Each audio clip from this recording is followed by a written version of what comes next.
Welcome back to this Ladi Sunday Talk Show here on the Arise News Channel.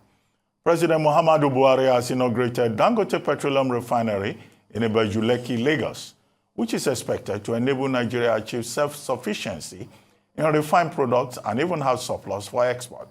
Speaking at the occasion, attended by heads of state from Ghana, Togo, Niger, Senegal, and a representative of the President of Chad, the President described the feat as a significant milestone for Nigeria's economy and a game changer for the downstream petroleum products market in the entire African region. The President, who commended Alhaji Aliko Dangote's leadership in executing the 650,000 barrels per day refinery, urged other entrepreneurs to emulate his example in driving economic growth and realizing Nigeria's economic potential. Meanwhile, President of African Development Bank, Dr. Akinwumi Adesina, has criticized fuel subsidy regime and the high cost of governance in Nigeria. Speaking during the presidential inauguration lecture in Abuja on Saturday, Adesina said the continued payment to subsidize petroleum products was killing the Nigerian economy. According to him, fuel subsidy cost the economy of Africa's most populous nation about $10 billion alone in 2022. He explained that Nigeria kept borrowing for what shouldn't be borrowed for, advising that such money should be channeled to national development. Additional was a Minister of Agriculture in Nigeria, therefore called for the removal of fuel subsidies, saying it only benefits the rich at the expense of the majority poor Nigerians. Olalekan Smart Edwards is Executive Secretary, Petroleum and Energy-Related Matters, Civil Society Coalition of Nigeria. He joins us now. Thank you very much, Smart Edwards, for joining us on this day live. Quickly, first, your thoughts on the Dangote refinery. Opinion has been divided. We're told that it will result in self-sufficiency. Some people say, no, we shouldn't be so optimistic.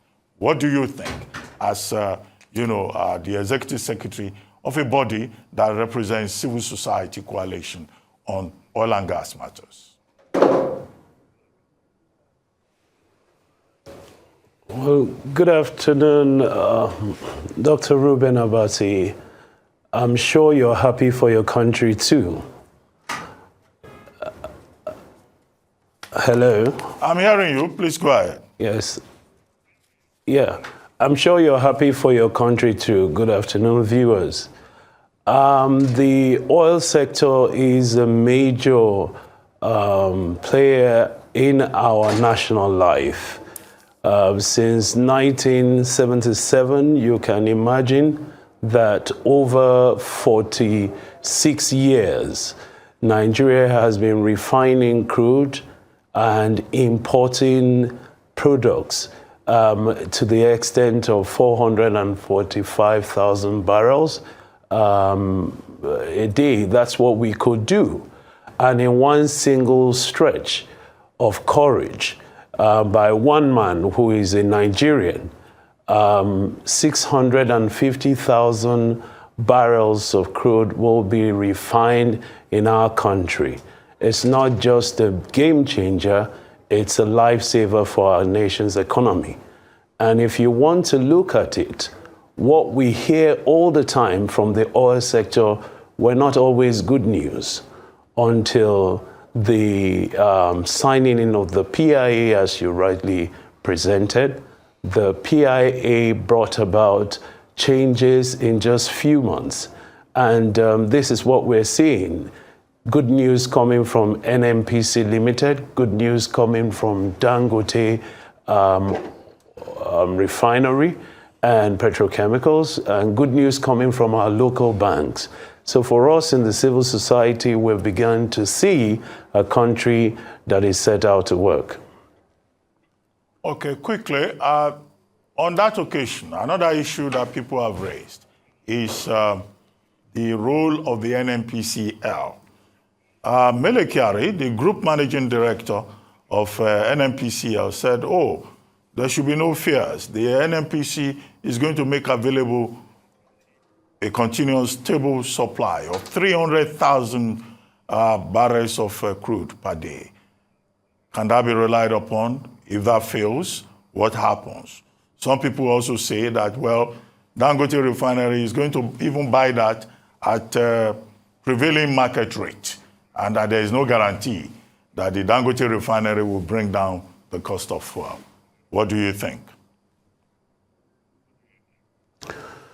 Well, first of all, the PIA itself is to promote economic growth and increased investments to drive the oil and gas sector.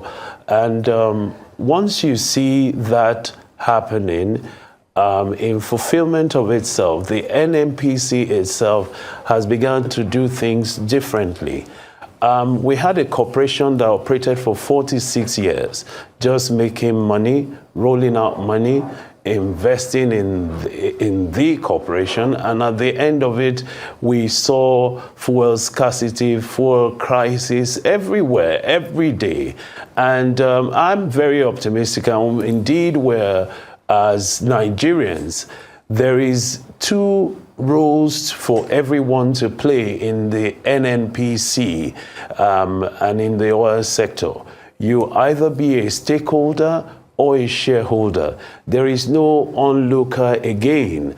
The oil in our country is one of our national assets, and our economic life is propelled by the NNPC.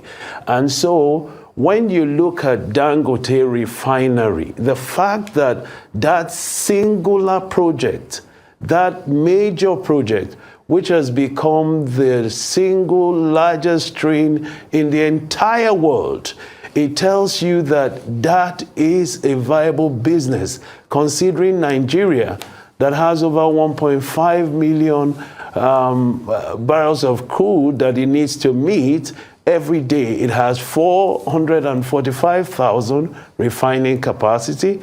It has now 650,000. And it needs to meet up this 1.5. So what is going to happen? The role of the NNPC and the reason why they invested in Dangote Refinery is that it's a viable project. It's going to help them to generate revenue because they have become a company. And to get those 300,000 barrels, which they want to give to, I mean, there are many licenses that are being issued that are not functioning.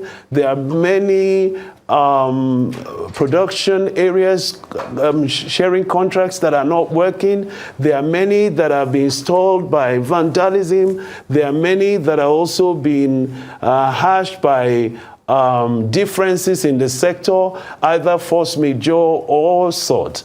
But now, because NNPC is a corporation and moved away from a corporation to a limited, a company, it now takes upon it its responsibility to both be economically sustainable, to also be fair in their practice, to make sure that there's good governance to it. And on our side, we believe that this 300,000 barrels that you say will be made available to to Dangote Refinery. Yes, it will be provided for him at a rate that will ensure that what NNPC and Dangote gives in return is affordable, is accessible, is also payable. You know, Nigerians are not just going to suffer because Dangote built a refinery. Dangote decided to cover our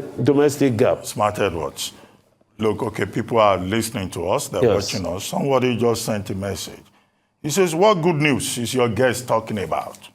Not sure this is an objective assessment of things in the oil and gas industry. And his concern is that you are not telling the full story. What about the refineries? The refineries that are there. We are talking about private refineries. What of those government-owned refineries? Mr. Melekiari there said, we don't want to disclose what we are doing with the refineries, but you will see it. We don't want to talk about it. Nigerians say, no, we are not seeing anything. We want to hear about it. Labor, organized labor, is also asking, how about those refineries that keep gulping money? Briefly. You see, between the labor, the operators, the government, everyone that has participated in the oil sector over 46 years is being same story. But now things are being done differently. NNPC is positioned to be commercially viable as a company. They just posted profit last year and the year before. NNPC has started to go into road construction as a tax credit privilege. What I'm saying here is that even the Dangote refinery started not today. From 2017, they went to 2019, went to 2021, and today it is on ground. What is happening to the refineries that's over the years, we've been hearing of turnaround maintenance all the time.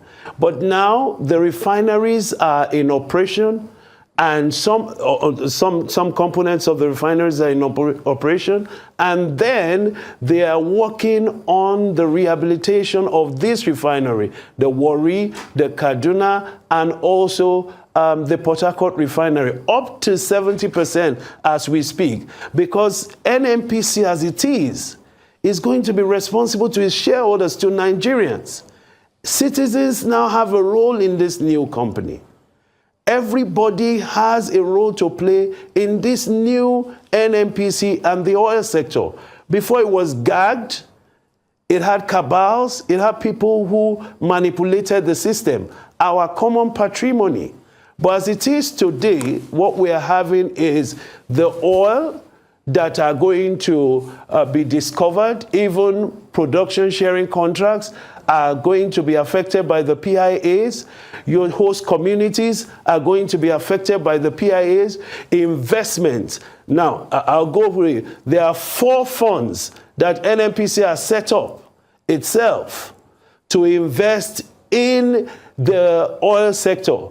They have the Frontier Funds exploration. You can see there's exploration already gone to Wadi in Borno State.